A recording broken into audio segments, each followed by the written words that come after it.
Good morning. Good morning. I'm Barbara Welsh, a trustee here at Mainline Unitarian Church. And this morning's service is going to be a little different from what we usually do, and we'll see how long it takes you to figure this out. So I'd like to welcome you, those of you who are here joining us in the main meeting room, as well as our friends who are joining us on YouTube. And we'd like to invite those of you who are here to stay after the service and go across the atrium into our fireside room for coffee, tea, treats, and an opportunity for us to visit with each other. If you're a first-time visitor or if you're a visitor, please take a visitor's cup. So we'll make a special effort to greet you and talk to you. If you want more information about Mainline Unitarian Church, we have a welcome table in the atrium, as well as we have a website with a lot of information. And this morning, as part of our worship team, we're going to have our interim minister, the Reverend Dr. David Messner, and we're going to have our ministerial intern, get this right, Caroline Bright. Dr. Vincent Craig is our wonderful music director. Michael Cohen will be our worship associate, and Jan Nielsen will be leading us in the story for all ages. So what do we believe here at Mainline Unitarian Church? Well, I can tell you a little bit about what I believe, which is I've been coming to this congregation for almost 45 years. My sons were raised in the congregation. My husband's in the memorial garden here outside our building. And this congregation has been so important to me as I've made my journey throughout my life. And I think most importantly is that I'm part of a faith community, and that so many people have helped me in my journey, and I hope I've been able to help others. We have a few announcements this morning. We're always big participants. We always have a big presence in any kind of pride events. They're coming up. And we'll have an opportunity to march in the Delaware County Pride Parade, as well as we will have tables in both Narberth and Phoenixville. We also have another opportunity for you. We do something for these pride parades. It's very popular. We paint little stones, which are given out at the event. So you're welcome after the service to go to the atrium and paint a little stone or two or three. It's a nice way for us to have a presence at these events and to have a little memory for folks when they leave. So I am going to remind you to silence your devices, and I will introduce for our Minister's Minute, Reverend Dave. I have two important things to share with you in this Minister's Minute-ish. The first of those is to give away what's a little different today, which is today is text-free day. What does text-free mean? Could you bring me down just a little, thank you. So today we're not looking at orders of service. You don't need to worry about your QR codes. You don't have hymnals. I don't have notes. Barbara didn't have notes. Did she do a nice job or what?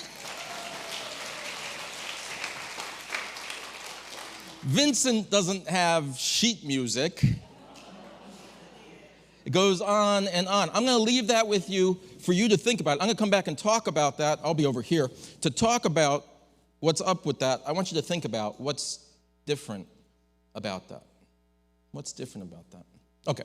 Second, and even more important thing is that today is an important milestone in that we mark the end of a successful ministerial internship for Miss Caroline Bright. Mrs. Caroline Bright.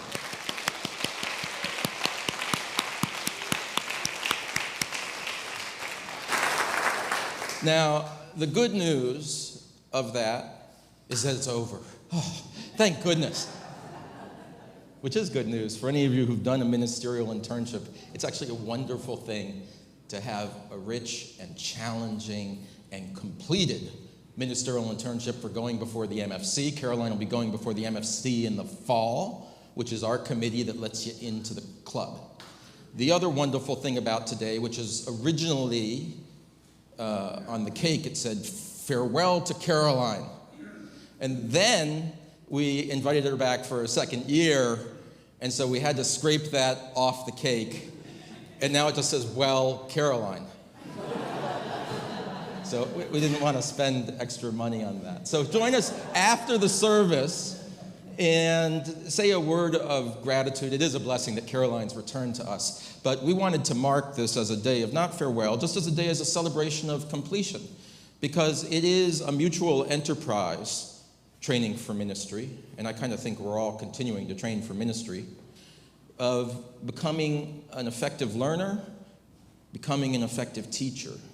And that's that mutualism that we were working to spark alive this year, was to become, again, a teaching congregation, an active teaching congregation, and in so doing, realizing our own capacity to learn and to grow.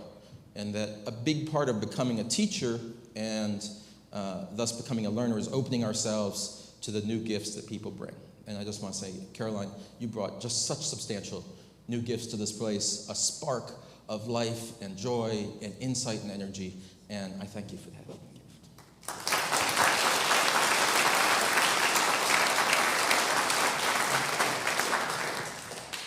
Okay, this will be your textless test. Can you repeat our mission statement with me? So let's go. Together, we transform lives through love, service, and our welcoming faith.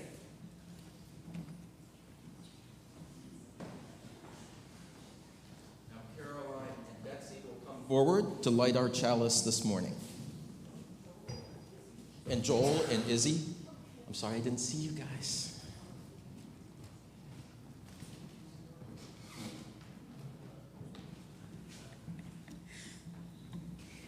May the light of this flame that we are holding dangerously close to these small children burn away your anxiety about our lack of program today, because we know that this flame represents hope and inspiration and peace, sometimes when we need it. Sometimes it represents an invigorating flame. But this chalice represents all of our spirits coming together in gratitude this morning.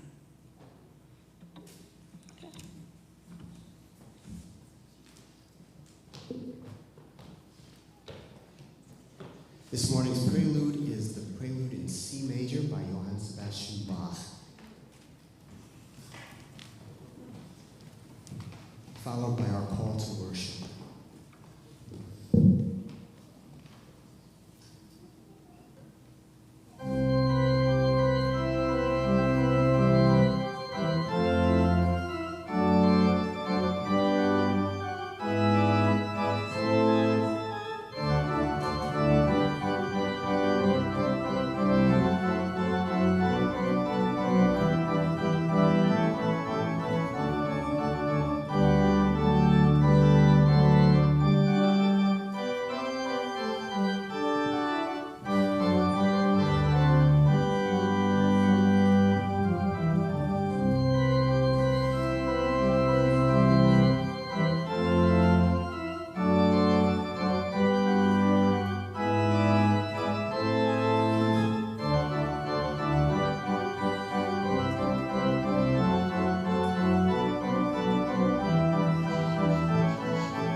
It was probably sometime during my own ministerial internship that one of my teachers said to me this terrifying possibility. They said, you'll have to remember, someday you'll be doing a memorial service. It'll be graveside, and your notes will blow away, or it'll be too windy, or there'll be no pulpit, there'll be no nothing, and you'll be standing there, and there's no rescheduling because it's the moment, and you'll have to say something. It's a terrible thing. As a new minister, you have to think, well, what's my response going to be to this terrible, terrible possibility? And it was just recently I was pre-candidating for jobs. So we go around, as you guys probably know, to what do we call it? A neutral pulpit, just like some random place in the country. We'll talk more about that. I got to one. It was the first one I was pre-candidating. It was a good church, and it had a lot of people in it, which was nice. It had no pulpit, though. And they had just put the stage in the middle of the room, and they had the people in the round. Warnings sometimes come true. So whenever your teacher says, this might happen, it might happen. And it was a helpful thing, because I stood up. And I did what? What did I do, right? Been doing it long enough that there are some things in my head that I know sort of by rote. And so there's a choice right there. Do I recite something, or do I say something I think and believe?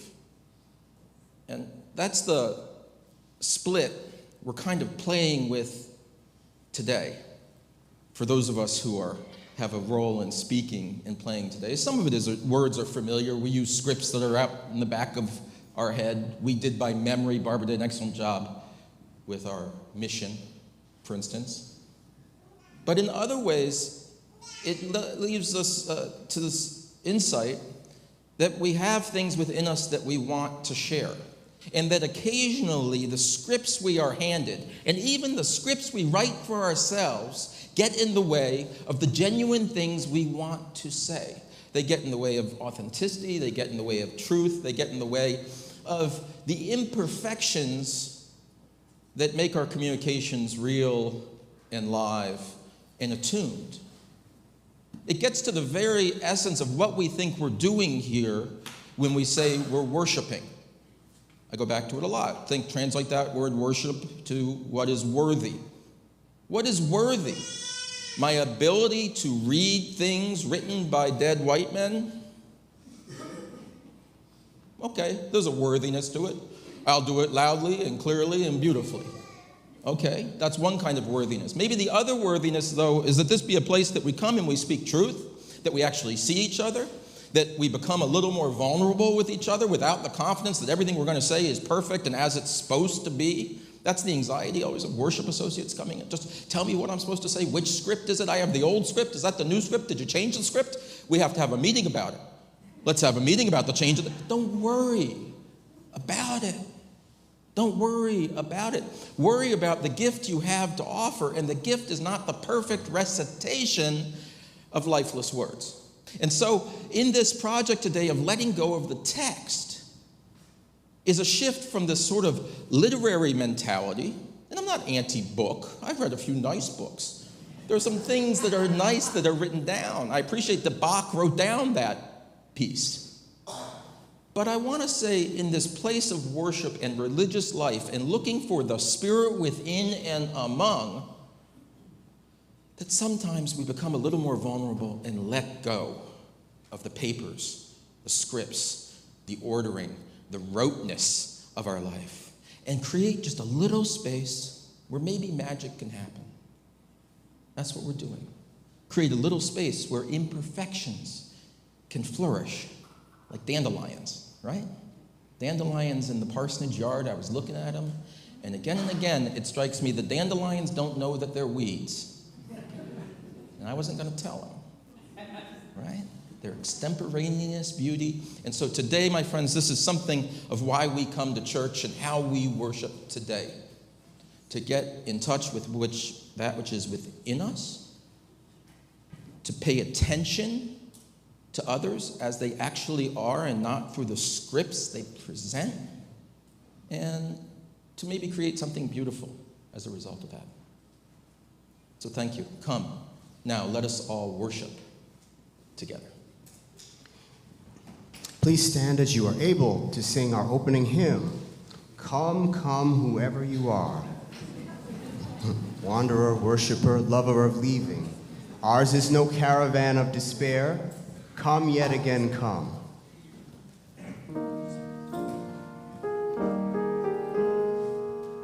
We'll sing it 3 times.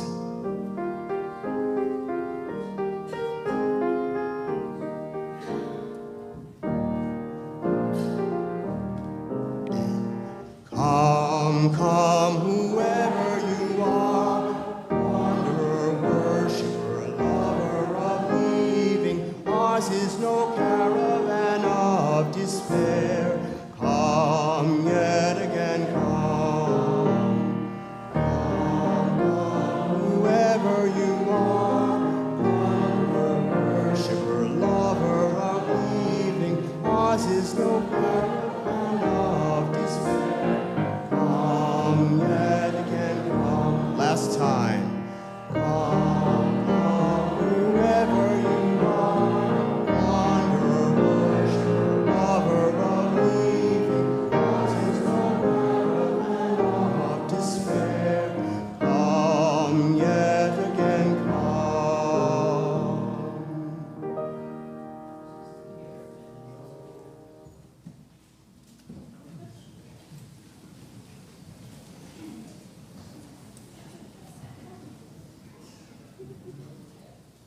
I'm up. And now the time for all ages. Yes, a time for all ages. Please, all you people who are young at heart, please come forward.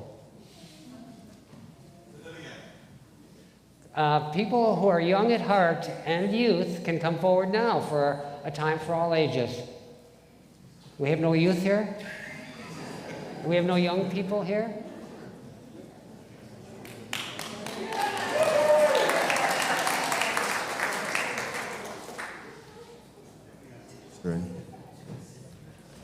Well, thank you, thank you. Well, I have something I want to show you, and for those of you on YouTube, I'll explain it if it's not readily observable on the screen. Can anybody tell me what this is? A marble? Right, it's a marble. And what do you do with a marble? Have any of you ever done anything with a marble? You can roll it down a track. You can roll it down a track. Anything else you can think of with a marble? Yes. You can toss it. You can toss it, yes indeed. Anything else you've ever done with a marble? Yes. Yes, marble painting, yes, absolutely. There's lots of things you can do with the marble, but I bet you haven't discovered the one thing that I want to talk to you about today in a video we're going to watch now, the magic musical marble machine. So if we can play the video now. Stick around, there'll be more. Don't go anywhere, kids. Have a seat here if you want. And there.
One more thing that you can do with marbles.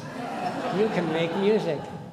So as you think about other things that you use in your life in one way or another, you can always think of ways to be creative, the theme of today's service in this month. You can be creative and not do things the way that you normally do things with a marble, the different things that you suggested, but you can make music. You can do things differently than you think you can do. So try to be creatives today and every day. Thanks, everyone. Now the youth are welcome to leave the service and go to your rooms. I can help you find those rooms if you don't know where they are, but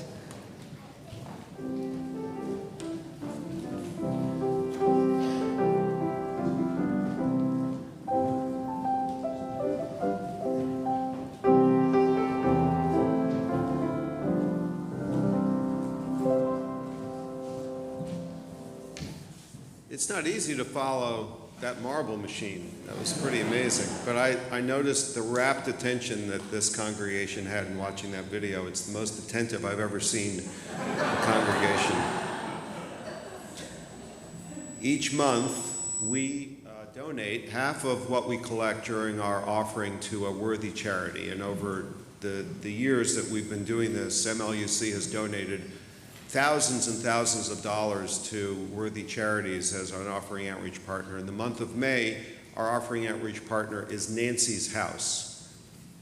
Now, as you know, I don't have a long script to read about Nancy's House, but if you've been part of the services throughout May, you've heard about Nancy's House, you've seen the very compelling video that's been shown. Nancy's House is a nonprofit organization that helps caregivers who are providing much needed care to their family members, friends, extended family who need them. And so many of the people in this congregation I know are fulfilling a role of a caregiver. They provide workshops, they provide retreats, and many other valuable services. So at this point, we are going to start the offering, and I would encourage you to be generous. This is a great organization. Those of you who are watching remotely, you can make your offering using the instructions that will be broadcast. And I'm not sure if behind me there is. So if in the congregation you'd like to make a cashless donation, that's always an option for you, but please give generously.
Thank you for your generosity. Candles of Community is the ritual that we have at MLUC for sharing joys and concerns in a safe environment. And as I announce each joy or concern, you can join me in saying we hold you in your heart. Barbara's going to be lighting the candles. First, I'd like to announce a joy that was sent to me from Christy Perry, who wanted to celebrate all the beautiful work that's been done in the gardens here. There are leaders and there are also the gardeners, and she sent me a whole list of names of which I will not announce, but those of you who are leaders in that group, those of you who are doers in that group, you are well recognized. So I light a candle on behalf of the gardeners, and for all of those who participated, we hold you in our hearts. Some of you may know that Frank Weber had a fall on Easter Day because he was masquerading as a photographer, and he injured himself, and the injury damaged his Achilles. He had to have an operation, which went well, but he has reported that he will be off of his feet for the next 2 months and then in a boot recovering. He appreciates everybody's wishes and those who have offered good thoughts and also medical equipment. And so for Frank, we hold you in our hearts. I'd like to announce a candle of celebration for two very good friends of mine, Dana and Jay Wiley, celebrating their 45th wedding anniversary. You can clap for that one.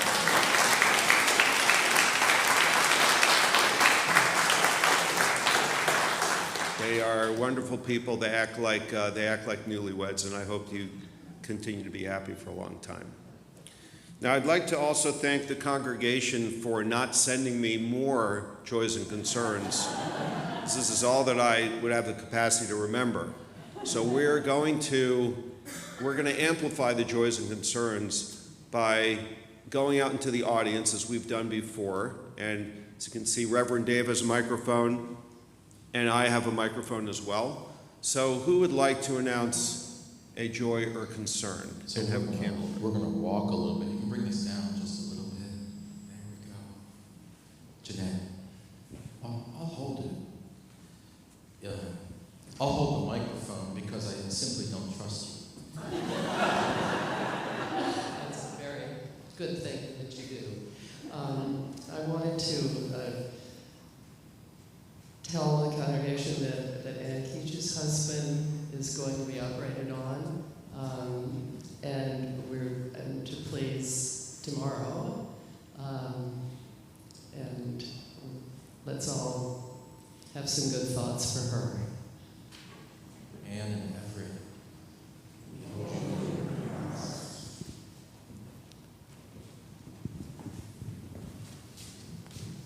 Here, you can take it. I can't read. Wow. I'm special.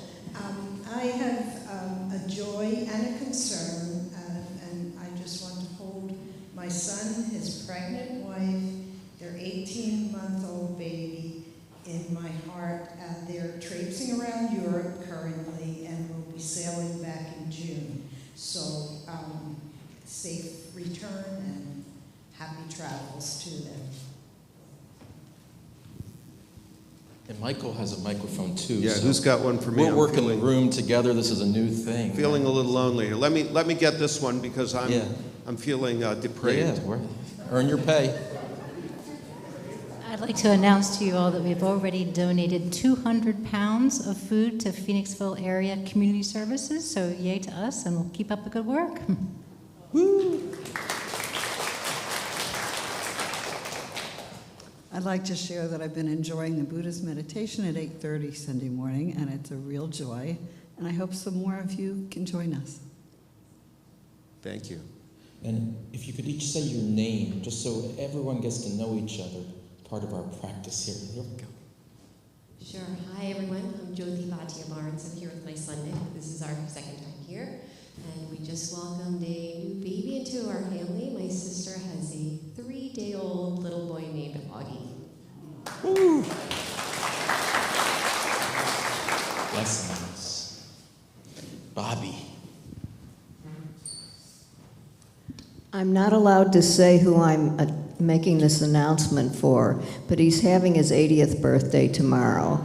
And his daughter and son arranged for Willie Nelson to sing to him yesterday, and also sing some opera music as well. It was called The Singing Telegram, and it was spectacular. Happy birthday, whoever you are.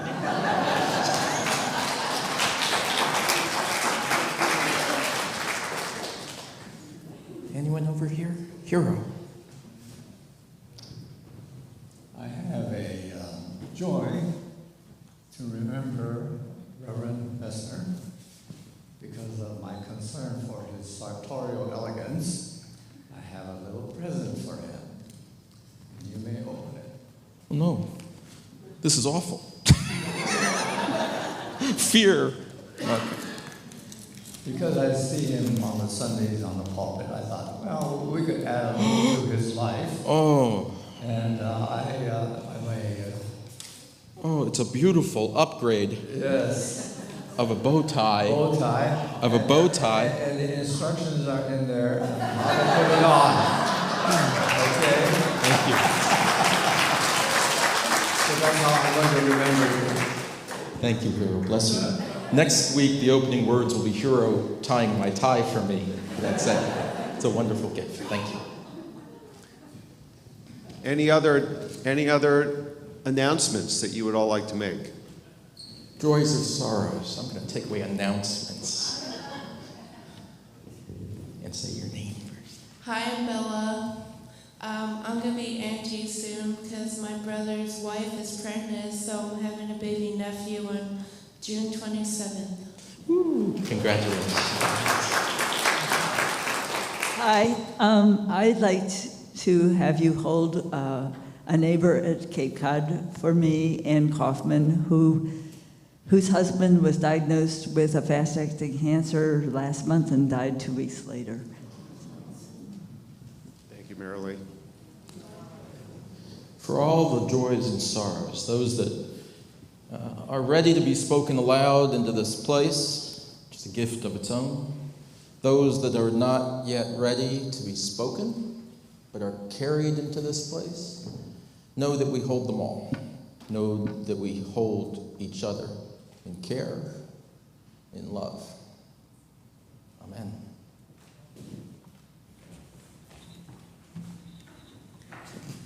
For the meditation this week, I selected a very short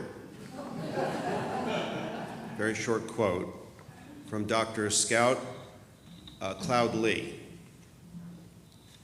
Something like this. When we acknowledge that life is sacred and that each act is an act of choice and therefore sacred, then life is a sacred dance, lived continuously each moment. And when we live life this way, we participate in the creation of a better world.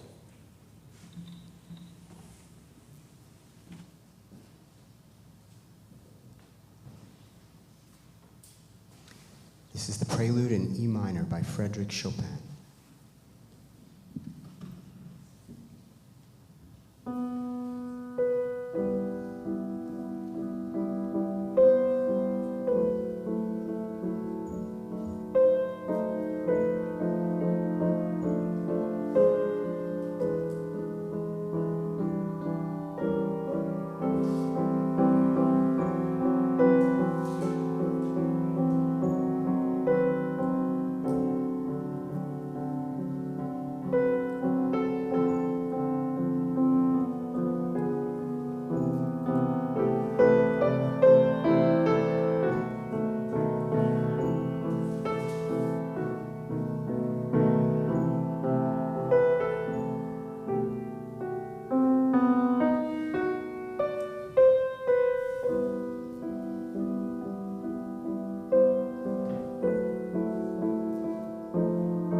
When you have a full-time ministry job, thank you very much, you don't get to drive around and do pulpit supply like you do when you're first starting out and you're looking for lots of places to practice and ply your trade. But as I said, when you look for work, you have that chance to do it all over again, driving through suburban wilderness, trying to find that elusive Unitarian church building, always with like a wood grain sign, like inconspicuously hidden in a rose bush. You learn sometimes to just look and follow the likely vehicles, right? What are the likely vehicles? What are the likely vehicles? The Prius. Yeah, you could follow a whole line of Priuses like ants to the carcass, like that's going somewhere. There's often a Subaru cluster. And if you see some Subaru clustering, it's often a sign of Unitarian business afoot. Sometimes you can look at the bumper stickers, and if they're equality stickers, if they're Darwin fish. Do people still know what Darwin fish are? It's like a take on the Christian fish, but it's evolving with the feet. All kinds of things. Rainbow stickers. Hate has no home here. That's on the back of it. No hate sticker. All that sort of stuff. You kind of follow them. You know who it is. I spent the last, before coming up here, maybe 9 years in the South. And we would think carefully about what bumper stickers we put on the car in the South, because they're sort of more contested there than other places. In the South, it's in fact more common. Sometimes you see the political bumper stickers. I'm going to leave political bumper stickers aside for a moment. But you see other seemingly benign stickers, Yosemite Sam, with 6 shooters saying, back off, back off. That's occasionally it. You see signs, a lot of signs talking about guns, a lot of signs talking about rights that people have. I think about those, and the other day I was driving behind a large gravel dump truck. This wasn't a political issue. This was just, I was behind this dump truck, and it just had a sign that said, not responsible for damage done to other vehicles. And that sort of stuck with me because, really? Are you not? Is it enough to say that? And so I've been thinking about all of the collection of the bumper stickers, the ones that we proudly put on and that say equal rights, that say justice for all, that say Black Lives Matter, that say a whole litany of things that I believe and support, and think too about the bumper stickers on my neighbor's pickup truck that said things that were more alarming, and realize that they communicate probably more and less than we mean to. Let me tell you what I wish to say. They communicate less about things which are often deeply held convictions that are quite important because they've become superficial. And they communicate more because we're in a society that more and more is dividing up along simple binaries, in a world that simply doesn't exist along simple binaries. We put up the sign that says, that sign about guns, Yosemite Sam, pick on him for a minute. Put up the pro-gun sign, the cold dead hands bumper sticker. You might remember a few. It's saying not just something about my relationship to guns and perhaps my deer hunting habit. It's saying a lot about, nowadays the tribe I belong to, the tribe I don't belong to, and how I want to be separated from other people. And I'm picking on the sort of right-wing bumper stickers because that's convenient to do here.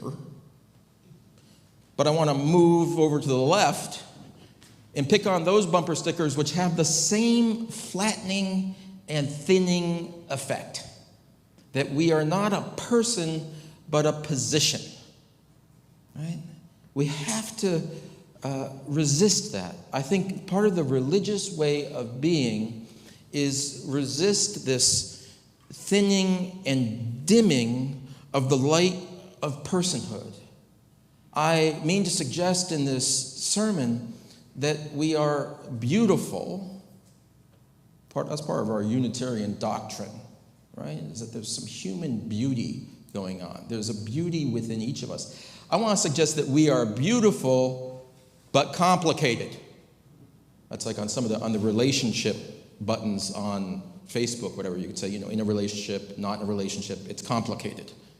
For all of us, when it comes to human nature and the nature of being ourselves, the answer is it's complicated.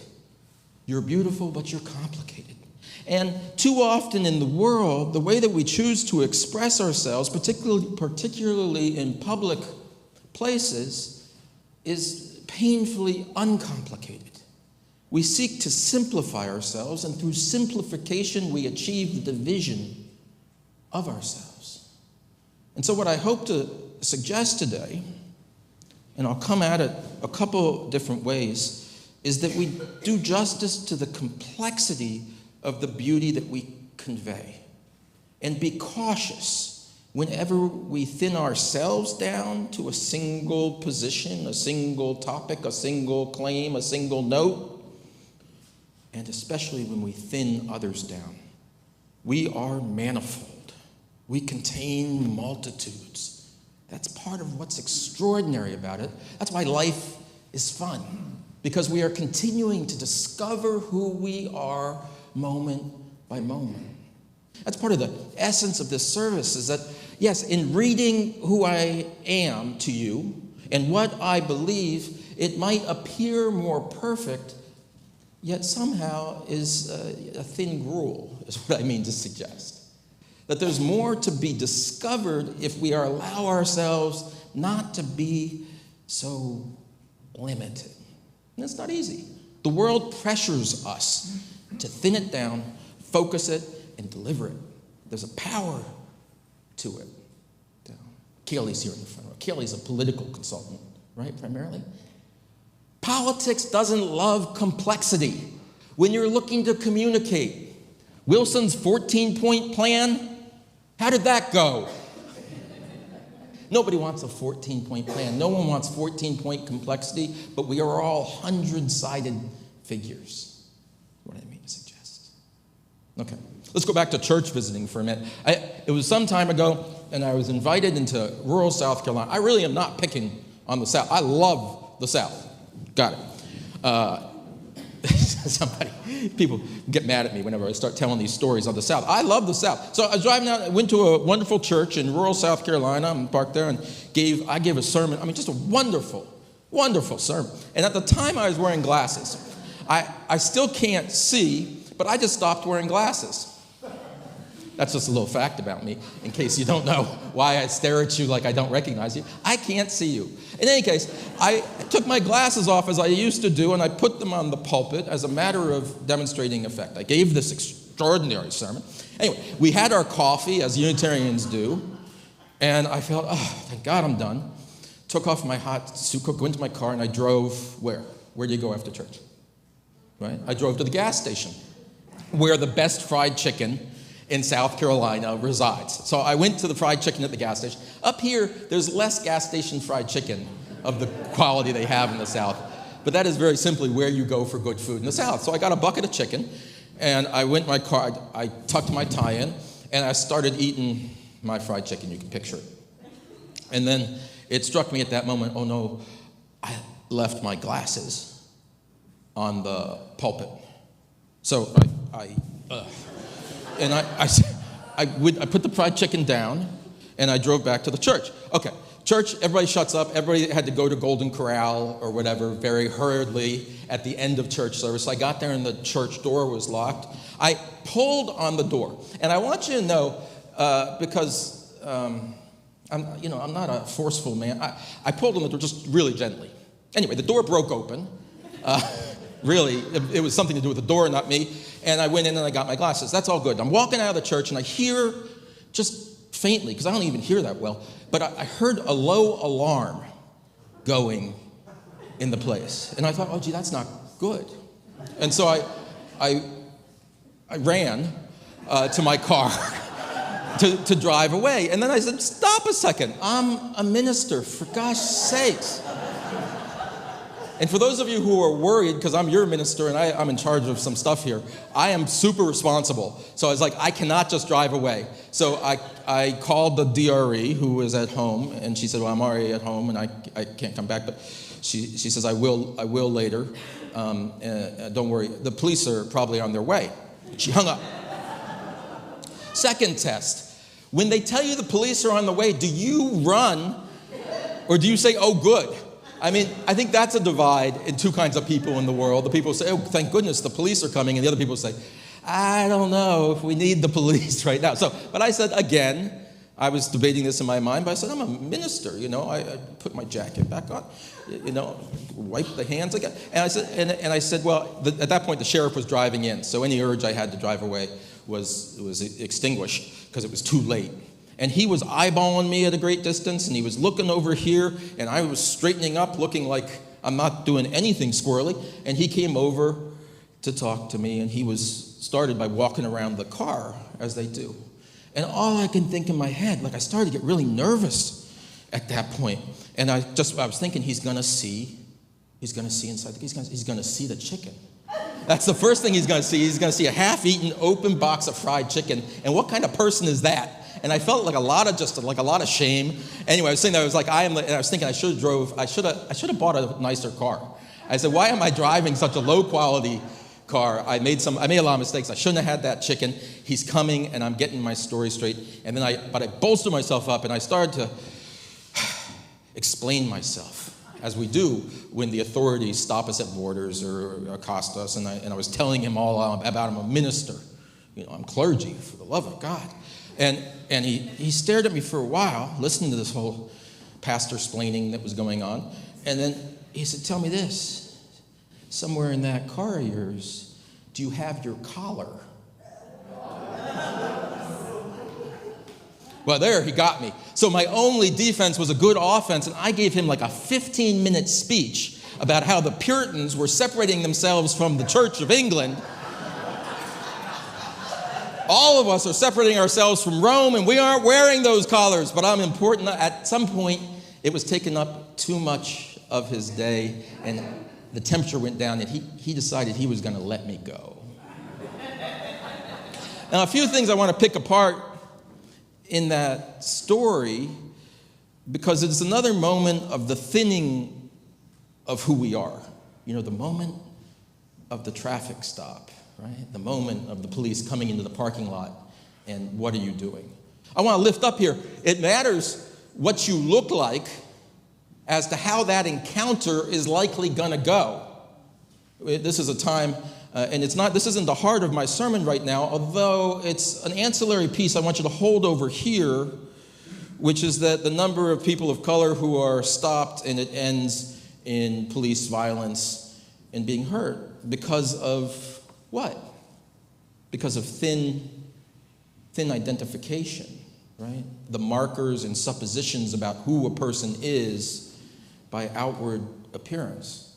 For me, it was no joke. I was thinking to myself, I drive a kind of ratty car for a minister. I should have like a Buick. My dad had a Buick, right? That's a good thing, a Cadillac or something. I don't know, they'd see something substantial. All these things you go through. But when we're pressed to present ourselves, we have all of these notes we can hit that tell people who we are. One kind of note is the authority of, do you know who I am, right? I'm the minister. Oh, that's a kind of authority we reach for. The signifiers, like, do you see how I'm wearing a suit. This is a suit. Well, I'm a guy in a suit. Would a guy in a suit do anything wrong? I don't think so. And what I mean to suggest is that it goes these two ways, that we judge people, and it's human, it's cognitive capacity, right? We judge people on a set of signifiers that help us locate each other and yet cause us to be rather thin to each other. Then we perpetuate it because under pressure, we present ourselves with the signifiers that thin ourselves out. That's why here we spend all this time talking about becoming vulnerable and not making ourselves too thin and too simple. All kinds of things. That's why I want you to break it open with joys and sorrows. We speak in your own voice. Share something that's important to you about you. That's not just the thing that you would normally put on a list, like We celebrate, nothing wrong with graduating from college. This is a weekend of college graduations, and we celebrate many of those. That's the kind of appropriate thing for the for the newsletter, for all kinds of things. We celebrate these but there are deeper things that might matter more to us, and we heard some of them this morning, than those acceptable signifiers. And so the more we reduce ourselves and rely upon the acceptable signifiers to communicate who we are, the less we are who we are, and the less that we come to know one another. I think a lot about our first principle. We've got to have a meeting about the Article 2 revisions. But while we still have the principles, I want to say something about that first principle. I come back to a lot, which is this idea of inherent worth and dignity. And I want to draw a connection here that what does dignity mean? Right? Dignity actually means worth. So in what does our worthiness consist is the question I'm pushing on here today. Does our worthiness consist in how we appear, whether it's our appearance of wealth, whether it's our appearance of race, whether it's our appearance of stature, whole set of things that are appearance, are those the things in which our worth resides? Now, the usual Unitarian retort to this is no, I don't need to know any of those things. I don't need to check where you went to medical school, or if you went to medical school, to decide whether or not you have human worth. Right? Because worth isn't, there's something innate, inherent worth and dignity. We all have this innate worth. And yet I worry. And here I bring something that I mean to trouble that first principle. Whenever we say there's an inherent worth and dignity, and we universalize and totalize, and everyone has it, so you don't need to know the details, listen to what I just said. We tell ourselves, you don't need to know the details. And I want in our relationship with each other to get curious and to know the details. And strangely enough, these two drivers of superficiality, one being these external signifiers that don't really tell us about who people are. My Buick doesn't tell you about who I am, does it? It tells you about where I shopped and what money I had. The other one is to say, I don't need to know that. I have a universal sense of human goodness. Okay. But that might cause you not to see the goodness that is me. Not a general goodness. The goodness that is me, I'm standing here at the traffic stop. You need to see the goodness that is me, not a universal concept. You need to see the instantiation of the good that is particular, messy, imperfect, but real. Not a principle, but a person. Not a principle, but a person. That's the transformation we're trying to make in so many ways. So I suggest while we hold on to this principle, this cognitive principle of inherent worth and dignity, that we commit ourselves to a really practical, philosophical principle of the way that dignity and worth is grown through the process of actually living and doing. I want us to believe, I'm a believer, I believe in the soul. That's a whole nother sermon and workshop series, but I believe that we are born with beautiful souls, each of us inside. But I have this other idea that we can feed our souls, we can grow our souls, and expand over a lifetime. I believe we aren't done yet. This is something in the lingo of modern psychology. They talk about growth mindset. The idea that, I'm this smart, and I'm a smart kid, or I'm a not smart kid. No. You teach kids that brains grow, that the harder you work, the smarter you get, not just the more you know, the smarter you get. That's what I want to suggest with the idea of the soul, is a growth mindset, and that we don't shut down. I have inherent worth. I was as good as I'm ever going to be when I was born. I think we dignify ourselves, each other, and our communities by the way we choose to live. I spend a lot of time, I have spent a lot of time these past 12 years. One of the gifts of this job is I get to talk to people at the end of life. And one of the things that many of us do at the end of life is a bit of life review. I mean, it's a gift to have someone to sit down and say, let me just take stock a little bit. What, over the course of all this nonsense, was worthy? And looking back, and some of us are blessed, you get to be 100 years old, right? You get to look back and say, what is worthy? And people tell their stories. I invite you to lift up as I breathe for just 1 second. Say, what is worthy to you in the final telling? In the people you've loved that you've said goodbye to, what was it that they lifted up to you and said, this is what made it worthwhile? This was the worthiness in my life. There are some surprising and different answers, but they are all particular. Sometimes it's people's work. People's work matters to them a lot. There was a book that said, no one gets to their deathbed and wishes they worked more. I've been with more than 100 people on their deathbed who could talk about nothing else but they love their work. It was the greatest gift of their life. I've had people explain so much science to me on their deathbed. What they built, what they made. Okay. Does that create a kind of worthiness of that person? The creative, this month of creativity, that which you create in your life, I think feeds and grows your soul. And if I'm to know you and to respect your worth and dignity, I have to know what is feeding and growing your soul.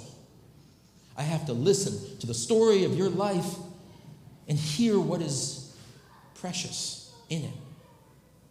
More often than work, what's precious in it? Number one thing? Expensive automobiles. No, number one in it, relationships. People don't talk, even the people who have invented things. There are a bunch of people in this church who've invented actual things. People talk about relationships they've crafted. And so we come to understand that our worth and dignity is something not only that we grow, but something that we grow in collaboration and collusion with each other. And you can't know a person without knowing who they love and who loves them. That's part of what makes us worthy. That is part of what makes our collective goodness. And so, my friends, on this day, I will leave you with that thought, the recognition that at so many moments in life, the world will come at us and suggest we have a need to defend who we are. And we will reach for some familiar tools to do that. I'm going to suggest that we just stop and reach for some different resources. And people ask, who are you? And I will say, I am the child of, I am the husband of, I am the father of. Who are you? I am one who loves dandelions, right? Go on. Tell your story in a different way and understand that your inherent worth is located maybe somewhere other than where you have been looking. And that in discovering that reality, may your life be cracked open and may new relations come flooding in. May it be so, and amen. Let us join together, rising in body or spirit, and singing a final hymn, which we will discover as it flows from Vincent. Our closing hymn is One More Step.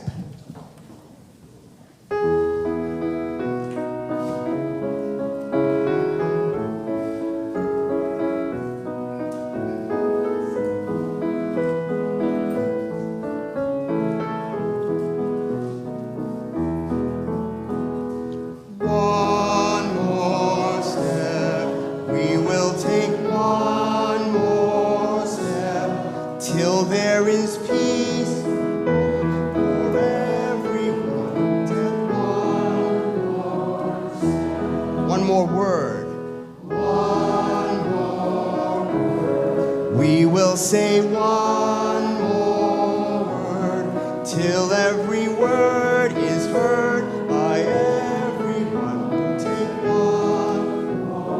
one more prayer.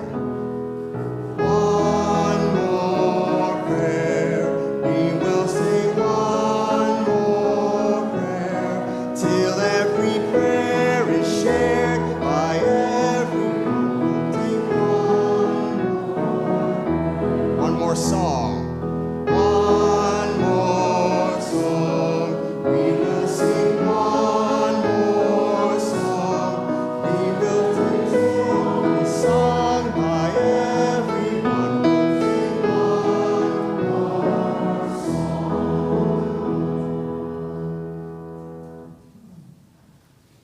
As you go from this place, may you be blessed. May May the light of this world shine upon you. May the universe be kind to you. And may you continue to discover that which is deep, meaningful, and life-giving within yourselves, within each other, and within creation. Go well, my friends. Amen.